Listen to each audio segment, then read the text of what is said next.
নমস্কাৰ আগৰ ভিডিঅ'টো ক্লাছ 7 ৰ যেটো বৈদ্যুতিক প্ৰবাহ আৰু ইয়াৰ ক্ৰিয়া চেপ্টাৰটোৰ অনুশীলনী কোৱেশ্চন নম্বৰ 5 লৈকে আগৰ ভিডিঅ'টো দিয়া হৈছিল এই ভিডিঅ'টোত মই কোৱেশ্চন নম্বৰ 6 ৰ পৰা যেখিনি অনুশীলনী প্ৰশ্ন উত্তৰ আছে এই গুটেখিনি কৰিবলৈ চেষ্টা কৰিম এতিয়া চোৱা কোৱেশ্চন নম্বৰ 6 ত কি দিয়া আছে এডাল তাৰৰ মাজেৰে বিদ্যুৎ প্ৰবাহ হলে তাৰডালৰ নিকটৱৰ্তী চুম্বক হলাইডাল উত্তৰ দক্ষিণ অৱস্থাৰ পৰা বিক্ষেপিত হয় কাৰণ ব্যাখ্যা কৰা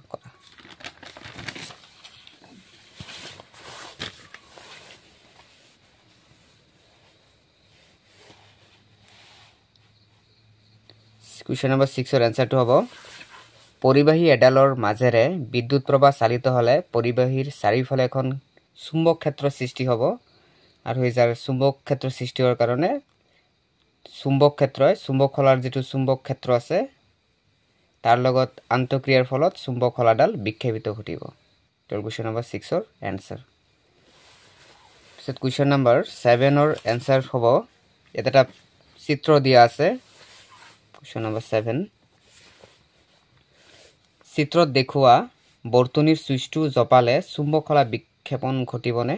চিত্ৰটোৰ পৰা যদি বৰ্তনীৰ সুইচটো জপাই দিয়া হয় বিক্ষেপণ ঘটিবনে ইয়াত সুধিছে নঘটে কাৰণ বৰ্তনীৰ চাবিটো কি আছে বন্ধ অৱস্থাত আছে আৰু যদি চাবি বন্ধ থাকে তেতিয়া হলে বিদ্যুৎ প্ৰবাহ চালিত নহয় আৰু বিদ্যুৎ প্ৰবাহ চালিত নহলে বিদ্যুৎ ক্ষেত্ৰও উৎপন্ন নহয় গতিকে চুম্বক খলাডাল কেতিয়াও বিক্ষেপণ নঘটিব কোৱেশ্চন নম্বৰ 8 খালি ঠাই পূৰ কৰা ইয়াত কিছুমান খালি ঠাই দিয়া আছে দিয়া আছে কোষৰ সাংকেতিক চিহ্নৰ দীঘল ৰেখাডালে ইয়াৰ ড্যাশ প্ৰান্ত নিৰ্দেশ কৰে দুটা প্ৰান্ত এটা ধনাত্মক এটা ঋণাত্মক প্ৰান্ত নিৰ্দেশ কৰে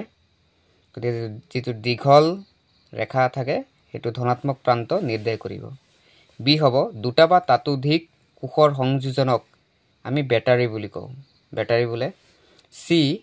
কোঠালিৰ উত্তাপকৰ মাজেৰে প্ৰবাহ চালিত কৰিলে ই উত্তপ্ত হয়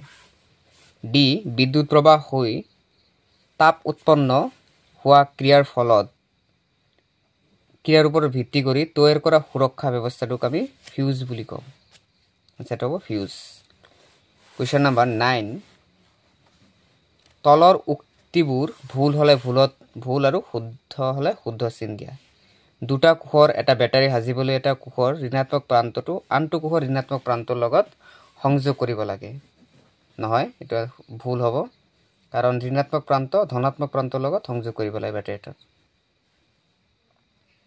বি ফিউজৰ মাজেৰে প্ৰবাহিত বিদ্যুৎ মাত্ৰাধিক হলে ফিউজটাৰ গলি গৈ ছিগি যায় এটো শুদ্ধ হ'ব সি বিদ্যুৎ চুম্বকে লোহাৰ টুকুৰা এটাক আকৰ্ষণ নকৰে এটো ভুল বৈদ্যুতিক ঘণ্টাত এটুকুৰা বিদ্যুৎ চুম্বক থাকে এটো শুদ্ধ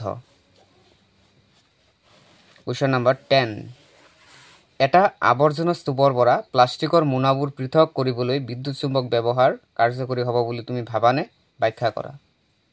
এতিয়া কোৱেশ্চন নম্বৰ 10 ৰ আনসাৰটো হ'ব এনে ধৰণৰ 10 নম্বৰ ইয়াত নোৱাৰি কাৰণ বিদ্যুৎ চুম্বকে মাত্ৰ চুম্বকীয় পদাৰ্থবোৰকহে আকৰ্ষণ কৰে প্লাষ্টিকৰ যিবোৰ বেগ আছে এইবোৰ সদায় অচুম্বকীয় পদাৰ্থ আৰু ইয়াক বিদ্যুৎ চুম্বকে কেতিয়াও আকৰ্ষণ নকৰে গতিকে এইবোৰক জাবৰ দমৰ পৰা পৃথক কৰিব আমি নোৱাৰি কোৱেশ্চন নম্বৰ 11 এজন বিদ্যুৎ মিস্ত্ৰীয়ে তোমালোকৰ ঘৰত কিবা মেৰামতিৰ কাম কৰি আছে এটুকুৰা তাৰেৰে তেও ফিউজটো হলাব খুজিছে তুমি সন্মত হ'বানে তোমাৰ প্ৰতিক্ৰিয়াৰ কাৰণ ব্যাখ্যা কৰা 11 আনসাৰ তেনেকুৱা ধৰণৰ নহয় কাৰণ ইলেক্ট্ৰিক যেটো ফিউজ আছে এটো এটা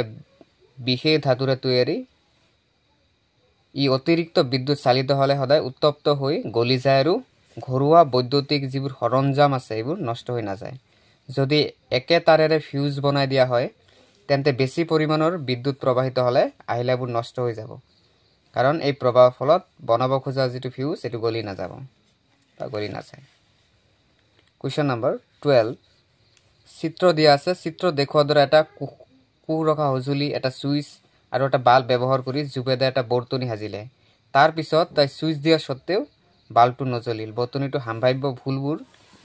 নিৰ্ণয় কৰাত জুবেদাক সহায় কৰা কি ভুল হ'ব পাৰে এটা হ'ব পাৰে বিদ্যুৎ কোষৰ সংযোগ ভুল হ'ব পাৰে আৰু এটা হ'ব পাৰে হয়তো বৈদ্যুতিক বাল্ব ফিউজ হ'ব পাৰে নহয় যেটো তাৰৰ সংযোগস্থল এটো ঢিলা হ'ব পাৰে এইকেইটা সম্ভাৱ্য ত্ৰুটি 13 এটা বৰ্তনী দিয়া আছে বৈদ্যুতিক কোৱেশ্চন নম্বৰ 13 এই বৰ্তনীৰ বাল্ব দিয়া আছে সুইচ দি ব্যাটাৰীৰ লগত সংযোগ কৰিছে সুইচ দি আছে মুক্ত অৱস্থাত আৰু দুটা বাল্ব দিয়া আছে সমতুল্য সজ্জাত সুইচটো অফ অৱস্থাত যিকোনো বাল্ব জ্বলিব নে যদি সুইচ অফ থাকে বাকি কেইটাও নজ্বলিব বিনা বাতিছে সুইচ অন কৰিলে কি ক্ৰমত ABC বাল্ব কেইটা জ্বলিব এৰ আনসাৰটো হ'ব একে সময়তে তিনিটা বাল্ব জ্বলি উঠিব কাৰণ বাল্ববোৰৰ ক্ষমতাৰ ওপৰত নিৰ্ভৰ কৰি বাল্ববোৰ জ্বলি উঠিব কাৰণ বাল্ববোৰ শ্ৰেণীবদ্ধ সজ্জাত সজ্জিত গতিকে A যিমানে উজ্জ্বল B তাতকৈ অলপ কম হ'ব আৰু C টো A আৰু B কৈও কম উজ্জ্বলতা দেখা যাব